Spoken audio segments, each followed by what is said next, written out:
नमस्ते दोस्तों सभी को। जैसा कि आपको पता है कि आपकी एक क्लास हो चुकी है और आज है दूसरी क्लास। और इसमें क्या कराया जा रहा है, आपको दिल्ली पुलिस के प्रीवियस क्वेश्चन कराए जा रहे हैं, जो आपको बहुत ही आपकी प्रैक्टिस के लिए बहुत ही महत्वपूर्ण है।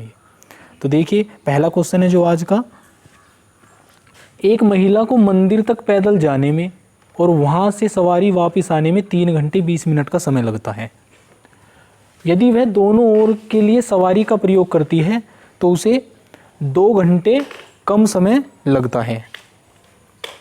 यदि वह दोनों ओर पैदल चलती है तो उसके द्वारा लिए जाने वाले समय का आधा समय कितना होता है। देखिए, शुरू में क्या दिया गया था, एक महिला को मंदिर तक पैदल जाने में और वहाँ से सवारी से वापस आने में कितना समय लगता है, 3 घंटे 20 मिनट।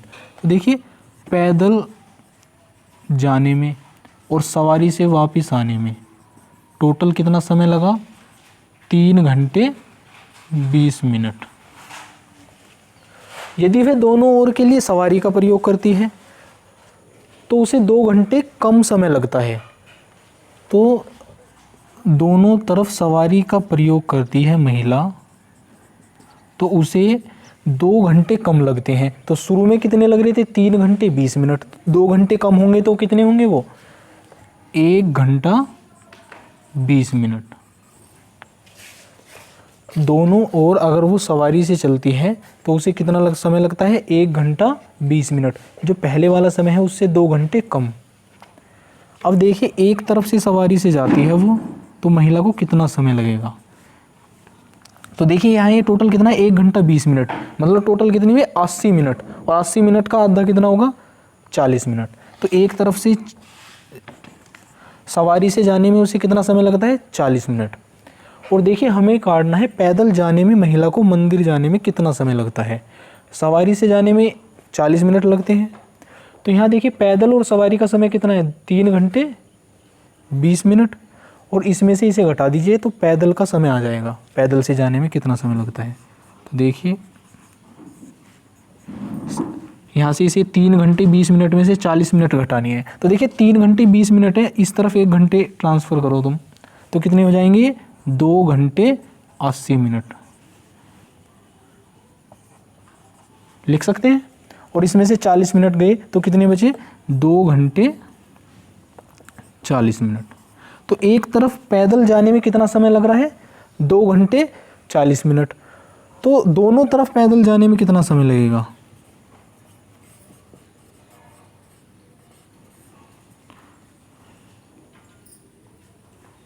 इसे 2 से गुना कीजिए, 4 घंटे और 80 मिनट। और इस तरफ 1 घंटा, ये 80 मिनट है, इसे इस तरफ ले आइए तो 5 घंटे 20 मिनट। सवाल में क्या पूछा गया था कि उसके द्वारा लिए जाने वाले समय का आधा समय ज्ञात कीजिए। तो आधा समय क्या होगा, एक तरफ से पैदल जाने में यही लगा दो हम, तो 2 घंटे 40 मिनट इसका आंसर है। ये रहा। देखिए, जो अगला क्वेश्चन है उसमें क्या दिया गया है, 2 छात्र ए और बी को पुरस्कार राशि के रूप में कुल 4400 रुपये का भुगतान किया गया। ए को बी को भुगतान की गई राशि का 120% भुगतान किया गया, तो बी को कितनी राशि मिली।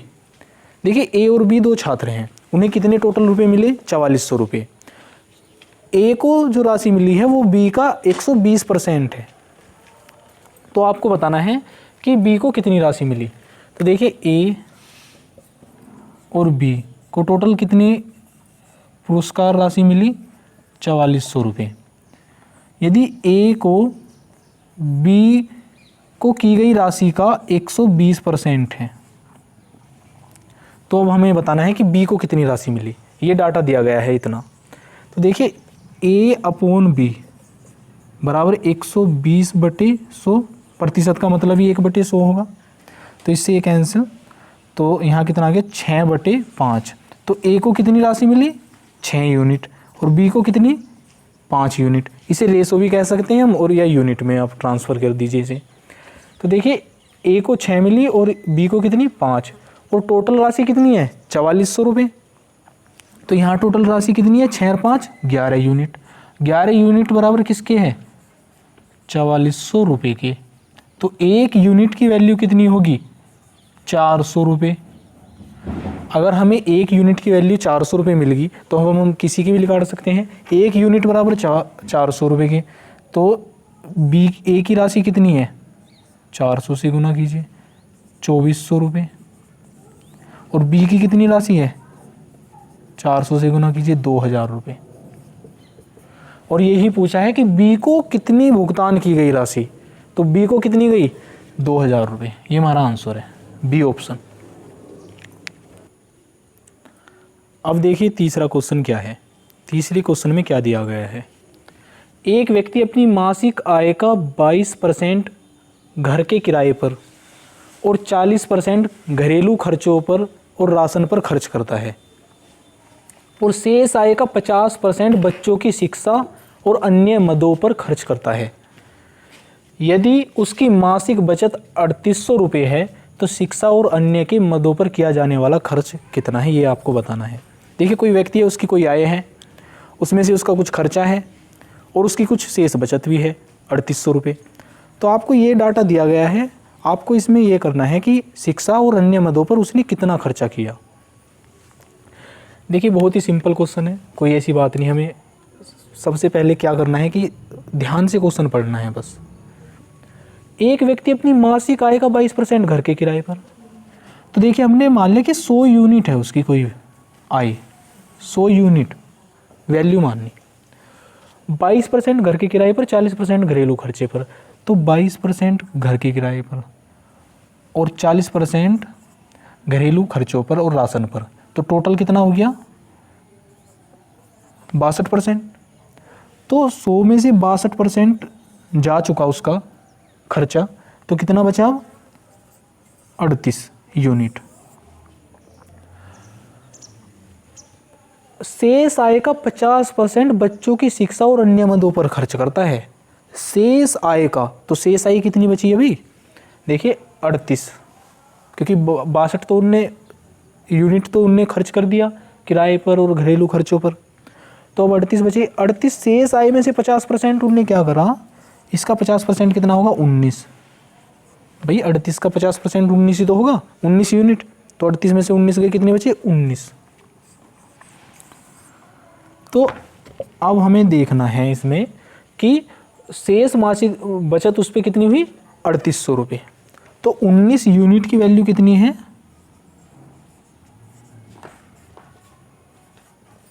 3800 रुपये।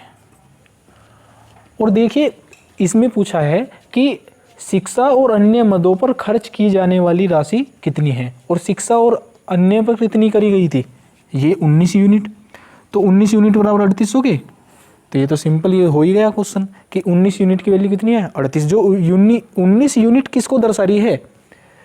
शिक्षा और अन्य मदों को। तो इसका क्या है? 3800 रुपये इसका आंसर सही है।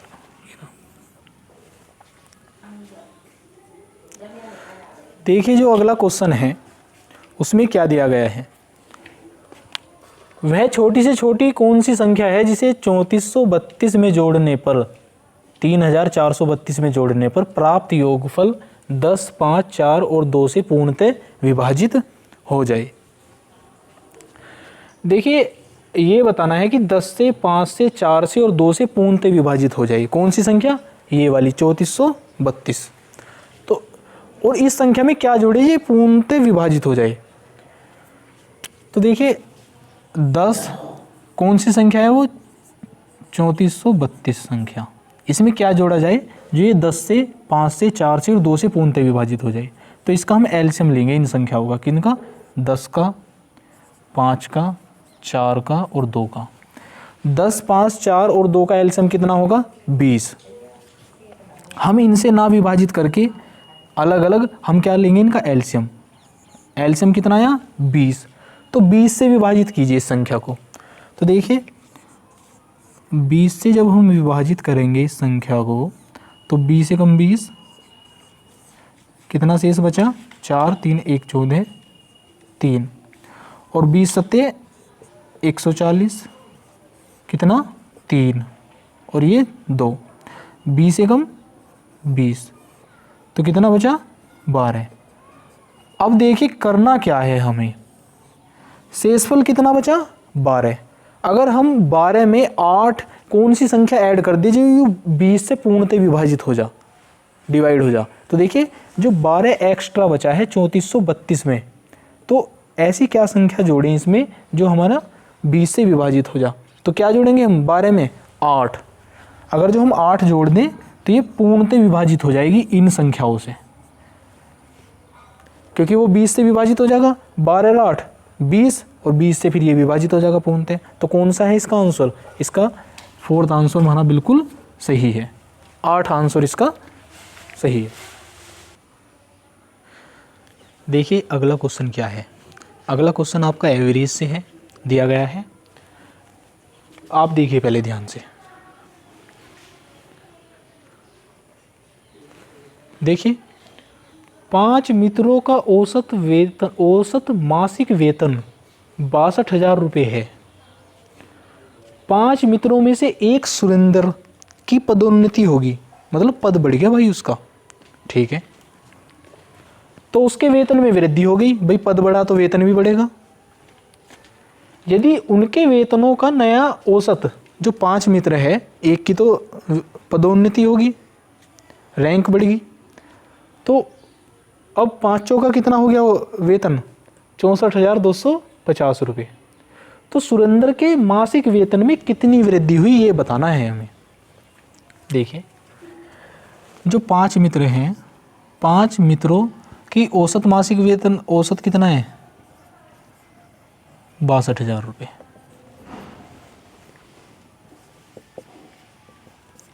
और ये औसत है। सुरेंद्र की पदोन्नति हो गई तो अब उसके वेतन में कितनी वृद्धि होगी? तो उनके वेतनों का नया औसत कितना हो गया? अब भी ये 5 ही हैं, पर जो सुरेंद्र की इंक्रीज हुई है आय, अब इनका औसत मासिक वेतन है 64,250 रुपये। देखिए एक तरीका तो ये है कि आप इसकी 5 इनकी 62,000 में 5 की गुना कीजिए और योग काढ़िए, और दूसरे की भी ऐसे ही कीजिए। और एक ट्रिक क्या है इसमें, देखिए कितनी वृद्धि हुई। 62,000 से जो 64,250 हुए हैं, तो कितनी वृद्धि हुई?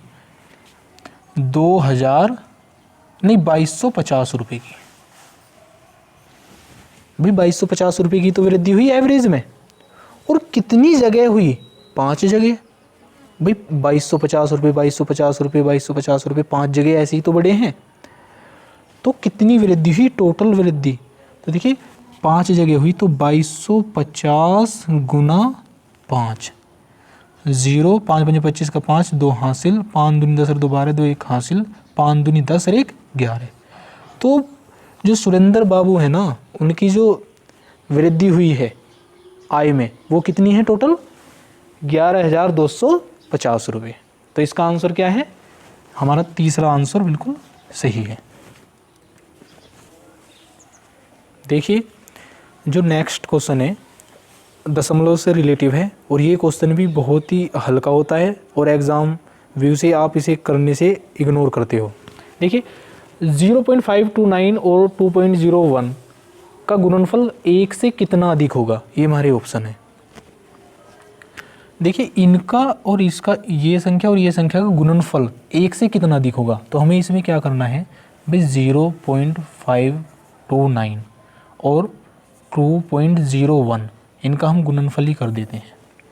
तो 9 एकम 9, 2 5 गुना 0 0 0, 9 दूनी 18, 8 1 हासिल, 2 दूनी 4 1 5, 5 दूनी 10। अब देखिए 9 2 8 और 5 13 का 3, 1 हासिल, 6 0 1, ये आ गया। अब दशमलव कहाँ लगेगा? यहाँ कितने अंक, दशमलव के बाद में कितने अंक है? 2, और यहाँ कितने हैं? 3। तो गुना में कितना? 5 अंक बाद लगेगा दशमलव। तो 1 2 3 4 5 यहाँ लग गया। अब देखिए इसमें क्या दिया गया था कि इनका गुणनफल 1 से कितना अधिक होगा। तो हम क्या करेंगे? इसे 1 में से घटा देंगे। तो जब हम 1 में से इसे घटाएंगे तो कितना बचेगा? 0.06329। तो हमारा कौन सा ऑप्शन है भाई? ये हमारा तीसरा ऑप्शन बिल्कुल सही है इसका आंसर। इसका आंसर ये हो गया। अब देखिए अगला क्वेश्चन क्या है। दिल्ली पुलिस में मैं कह रहा हूँ कि आपको बिल्कुल एक नॉलेज अच्छे तरीके से होनी चाहिए अर्थमेटिक की और एडवांस मैथ की भी। एडवांस मैथ में आपको 2D और 3D तो अच्छे तरीके से आना ही चाहिए। देखिए क्वेश्चन बिल्कुल अच्छे आ रहे हैं जो प्रीवियस ईयर पेपर हुए हैं उनमें। देखिए ये क्वेश्चन है, दो संख्याओं का गुणनफल 9216 है। जब बड़ी संख्या को छोटी संख्या से विभाजित किया जाता है तो भागफल 16 और शेषफल 0 प्राप्त होता है। उन संख्याओं के बीच अंतर ज्ञात करना है आपको। आप एक बार देखिए क्वेश्चन को, ध्यान से पढ़िए और करने की कोशिश भी कीजिए इसे। 30 से 40 सेकंड देता हूं मैं करने के लिए आपको। देखिए ध्यान से पढ़िए इसे।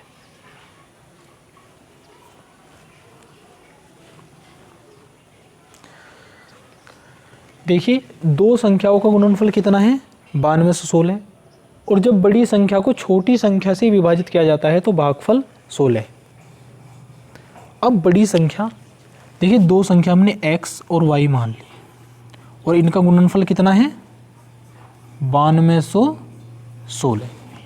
अब x और y में से बड़ी कौन सी है? तो देखिए हमने मान लिया x ग्रेटर देन y।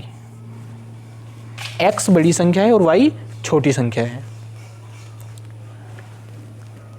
बड़ी संख्या को छोटी संख्या से विभाजित किया गया तो देखिए बड़ी संख्या को छोटी संख्या से विभाजित किया गया तो कितना प्राप्त होता है? 16। 16 x अपॉन y बराबर 16 प्राप्त हो गया। तो उनका दोनों संख्याओं का अंतर बताना है। हमें ये दिया गया है, इतना डाटा हमारे पास है। अब देखिए यहाँ पर x बराबर क्या होगा? x बराबर 16y और x का मान हम यहाँ टेक देंगे इसमें, पहली समीकरण में। ये समीकरण फर्स्ट है, ये सेकंड है, तो इसमें टेक दिया। तो देखिए जब हम इसमें इसका मान टेक देंगे तो ये कितना हो जाएगा? 16y स्क्वायर बराबर 9216 और y स्क्वायर बराबर 9216 बटे 16। 16 छिका 96 और नहीं 16 पंजे 80 और 12 बचे 121 और 16 सत्ते 112, 16 सत्ते 112 और तो कितने बचे? 9 और 9 और ये यहाँ 6 हैं तो 16 छिका 96। तो y स्क्वायर बराबर कितना आ गया? 576। और y किसका? y जो 576 है, 576 का वर्गमूल क्या होगा? ये किसका स्क्वायर है? 576 24 का। तो y बराबर किस, y की वैल्यू कितनी आ गई? 24। अब y का मान हम यहाँ टेक देंगे तो x बराबर क्या आ गया भाई? 16 गुना 24। अब इनकी गुना कीजिए, 16 चौका 64 4 6 हासिल और 16 दूनी 32 और 6 38। तो x का मान कितना आ गया? 384। अब देखिए हमें संख्याओं की वैल्यू का पता चल चुका है। एक संख्या क्या है? 384 और एक संख्या क्या है? 24। और इसमें क्या पूछा गया है कि इनका अंतर ज्ञात करना है हमें। तो x माइनस वाई, देखिए x माइनस वाई बराबर क्या होगा? तो 384 में से आप घटा दीजिए 24 को तो कितने बचे? 360। तो बड़ी संख्या और छोटी संख्या का अंतर कितना है? 360। तो कौन सा ऑप्शन है हमारा? डी ऑप्शन बिल्कुल सही है हमारा।